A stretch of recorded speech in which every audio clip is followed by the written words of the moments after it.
Li gorî daneyên fermî di teqîna Enqereya li dijî personelên hêzên leşkeriyên Tirkiyeyê 28 kesan jiyana xwe ji dest dane û 61 kes jî birîndar in. Hinek alî di wê fikrê dane ku sedama teqînên Enqere, Stenbol, Pirsûs û Amedê bi polîtikayên derveyên hikûmetê re jî girêdayî ne. Li gorî van aliyan ji ber polîtikayên derveyên xeletên hikûmeta AK Partiye Tirkiye bûye hedefekî aşkere ya êrişên wiha.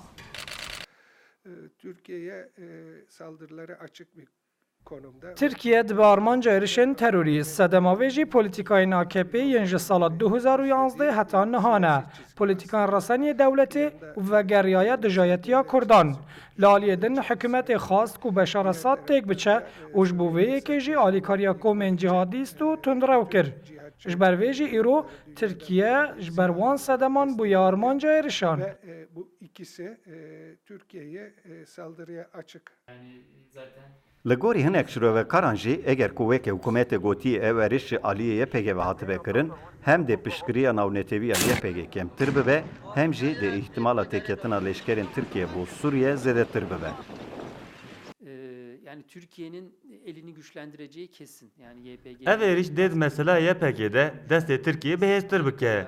Êriş dê bibe derfetek ku Tirkiye ji Emerîka û Ewropa daxwaz bike ku êdî piştgiriya zêdetir nedin PYD û YPG. Ehtimaleke mezin heye ku Tirkiye vê êrişê ji bo operasyoneke dijî YPG bike derfetek. Lêv dîtina min hîn jî şert û merc rê nadin ku Tirkiye operasyoneke dijî YPG bike. Hali hazırda bence yine de böyle bir müdahalenin şartları henüz oluşmamış gibi gözüküyor.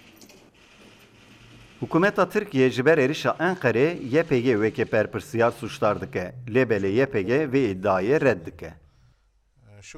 Li paytaxtê Tirkiye li Enqere di nav çar mehanda du teqînên mezin pêk hatin.